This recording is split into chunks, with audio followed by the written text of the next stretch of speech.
breaking Cardinals attend Father James Martin's LGBT Synod event promoting expression of homosexual love. Have you seen the movie Conclave? I'd love to know if you have what your thoughts were, but I have not seen this movie and I don't plan to see this movie and I don't want you to see this movie if you haven't seen this movie, and I'm going to be spoiling this movie for you because, there are some things about the Synod that I think are, they're just timed perfectly, right? The release of the film, some of the things going on there. I'm going to be honest with you.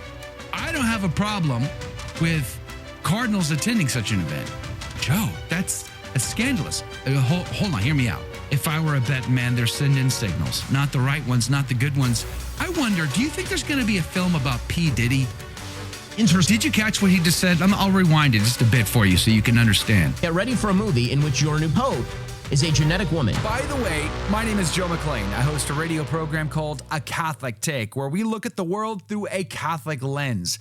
I'd love for you to hang out with us. If you like it, give it a thumbs up and let us know what you think in the comments below. Hey, I don't know if you saw this breaking story over at LifeSite News. Breaking Cardinals attend Father James Martin's LGBT Synod event promoting expression of homosexual love.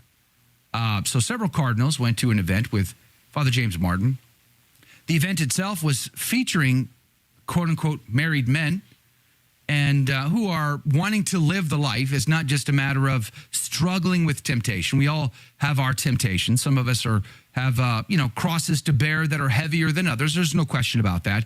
But that's not what this group is doing. This group isn't saying, hey, listen, we're living chaste, even despite our temptations, despite, all the difficulties and challenges of, say, same-sex attraction or gender dysphoria. We are living a chaste life. That's not what they're saying here at this event. That's not what's going on. They're, in fact, trying to say, hey, we're living out this relationship and there's some good in it, so you should see the good in it. That's what's going on at this event. And these Cardinals attend that. Now, I'm going to be honest with you. I don't have a problem with Cardinals attending such an event. Joe, that's scandalous. Hold on, hear me out. I don't have a problem if they're trying to better understand or meet people where they're at, or try to have some sympathy for folks that are struggling. I have a problem if we leave them there. My issue is not in meeting people in the muck and the mire of a life that is fraught with sin and concupiscence. That's because that's called life. It's called planet Earth. That's the reality that we know. I mean, my priest talks to me. I commit sins. I have to go to confession. But that's the rub, isn't it? I don't have a problem with cardinals, prelates, priests, or anybody meeting sinners in life and wherever they're at, in the stage of the journey they happen to find themselves. I have a problem if they don't help them get where they got to go, and that is into a life of grace, into a life of holiness, into a life of virtue. And if we have sins of the flesh as the main temptation that we suffer from in life, then guess what? We must live chaste lives, no matter if that's heterodox or rather, straight, gay, or otherwise. That's my issue with this story. I don't know what's in the heart and the mind of those Cardinals that are attending there. But if I were a betting man, they're sending signals. Not the right ones, not the good ones, not the ones we're looking for, but the signals of affirmation rather than the signals of repentance, conversion, and change. And I think that's part of the problem. And, the timing of this couldn't be better. I don't know if you saw this, but there was a movie out perfectly timed for this time of year when we're going to have a group and a gathering of bishops from all over the world and a bunch of lay folk from all over the world. And there's this movie that's come out called Conclave. Have you seen the movie Conclave? I'd love to know if you have what your thoughts were, but I have not seen this movie and I don't plan to see this movie and I don't want you to see this movie if you haven't seen this movie. And I'm going to be spoiling this movie for you because I caught this video from Ben Shapiro. And I wanted to have a conversation about this, so I invited my good friend, Dr. Anthony Stein from Return to Tradition on.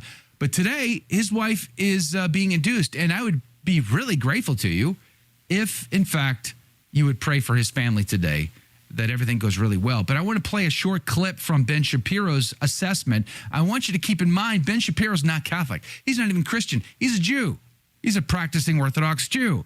And listen to what he has to say about this film, Conclave. Have a listen. And then comes the big twist. And this is why I'm warning you. And this entire book, and presumably the movie, is set up around the idea that those who actually like traditional Catholic values, who say, for example, that homosexual activity is a sin, which is, in fact, the doctrine of the Catholic Church, or who oppose abortion, which is, in fact, the doctrine of the Catholic Church, or who oppose marriage or terrorism, that these are, in fact, very, very bad things. And the sucker punch that comes at the end is that they appoint this Cardinal Benitez, who's come from nowhere, who's been appointed a cardinal in the last 5 minutes. And what does it turn out? It turns out that the reason that Cardinal Benitez was elevated in secret by the Pope is because, wait for it, Cardinal Benitez is a genetic woman. Yes, Catholics, get ready for a movie in which your new Pope is a genetic woman. Interesting. Did you catch what he just said? I'll rewind it just a bit for you so you can understand. Get ready for a movie in which your new Pope is a genetic woman who was almost unmasked because it turns out that the genetic woman who had some sort of birth disorder in which the genitalia were fused, and so this person was intersex, but is genetically female, and was about to go have a vaginoplasty, a surgery, to confirm the outward appearance of the genetic femaleness, actually turned that down and then is appointed Pope. And it turns out that the insiders of the church know this, that actually the cardinal in charge of the entire process finds this out after this person is approved as the new Pope, finds this out and goes ahead with it Let anyway. that sink in. So this movie, Conclave, has an all-star cast, as usual, right? Like they have huge stars, really big budgets. They're in epic sceneries. Like, I don't even, like, when they film these things, I don't know what buildings they're accessing to film in that makes it look and feel like the Vatican. But some of these spaces are epic. They're huge. And I've always wondered, I have to look that up, exactly where do they film some of these locations, some of these interior locations that look and feel exactly like spaces that you would find at the Vatican. I would certainly hope that nobody at the Vatican gave them access to film here, but all-star cast to be sure. And, you could also say beautifully filmed. The cinematography, the set, the sets, the costumes, everything is very, very well done and looks beautiful on film. Of course, epic and very mysterious characters and plot twists along the way. But here's the catch is you don't know about this whole female Pope Joan thing until the very end of the film. It comes at the end. But the catch is, as Ben Shapiro just pointed out, that they decided after knowing to proceed anyway. Because it's a condemnation of tradition. It's a condemnation of orthodoxy. It's a condemnation of holding true and fast to that which was handed on, as St. Paul would say, by word of mouth and by letter, down from the apostles down to our time. So it's one of those hit pieces, and it makes you wonder exactly, would they have tried this with Muslims? Would they have depicted Muhammad, for instance, as a female? Why, if not, why not? Why is the Catholic Church continually the one that becomes the effigy with which they want to burn down in Hollywood all the time? I'm just going to say it out loud. They're cowards. They'll never attack Muslims or Muhammad because they're too afraid of what the Muslims would do in reprisal over that. But they're not afraid of us in any way, shape, or form. And don't get me wrong, I'm not trying to encourage violence here. That's not what I'm trying to do.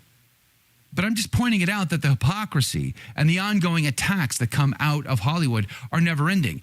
Who remembers the movie Spotlight? You remember that? That movie that came out of Hollywood that pointed out the uncovering of the depravity that of the homosexual abuse crisis that came out of the Boston Archdiocese. Do you remember all of that? The Hollywood film based on true stories. True. I wonder, do you think there's going to be a film about P. Diddy? Do you think there's going to be a film coming out about Hollywood's depravity? Harvey Weinstein? Anyone? Jeffrey Epstein? Do you think they're going to make any movies about that? Probably not. So the hypocrisy here is thick and deep. And the whole Pope Joan thing, I don't know if you've ever read Pope Fiction by Patrick Madrid. It's a classic. I've got it on my shelf. But there's a whole chapter about Pope Joan. There is a deep need a full frontal assault on Holy Mother Church. And I think that's telling of the diabolic strategy in the latter days. They want to corrupt Holy Mother Church from within. They want to assault her from within the body of Christ. And in fact, I just did a video over the weekend. I put it out on Sunday, as a matter of fact, about the vision of St. Hildegard of Bingen. Her 11th vision contains the vision of 5 beasts. And these 5 beasts are very, very fascinating, because you might remember divine revelation, Daniel's prophecy, as well as the book of the Apocalypse by St. John, both use the image of beasts to depict and describe Satan himself, the Antichrist, and the prophet that will set up the Antichrist. So St. Hildegard, writing back in the, I guess it was the 12th century, Doctor of the Church, saint, canonized saint by Benedict XVI, she gives us this vision, this mystical vision of the 5 beasts in her Scivias. And in the 11th vision, she not only gives us these eras of time and what to expect. The black pig is supposedly where we're at today, which includes an era of bad leadership that are so greedy, so selfish, and there's an element of sexual licentiousness in their leadership, which gives rise to globalism and elitism. But St. Hildegard points out that there's an element in this era of the black pig that is specific to Holy Mother Church, because it's the schisms against the divine law being perpetuated by said leaders that are causing major problems around the planet. And then she gets into the era of the gray wolf. The gray wolf being unique and interesting in all of the 5 beasts, because the gray wolf is cunning, it's ambiguous, it's vague. The weapons of relativism, and the rope that proceeds from the mouth of all of these beasts attached to this mountain with its 5 peaks, representing the world, the flesh, and the devil, and the sins that we are attached to. All of the ropes are black, meaning they're very attached to those sins, except for the gray wolf, which is partly red, partly white, and partly black. Very, very fascinating, to say the least.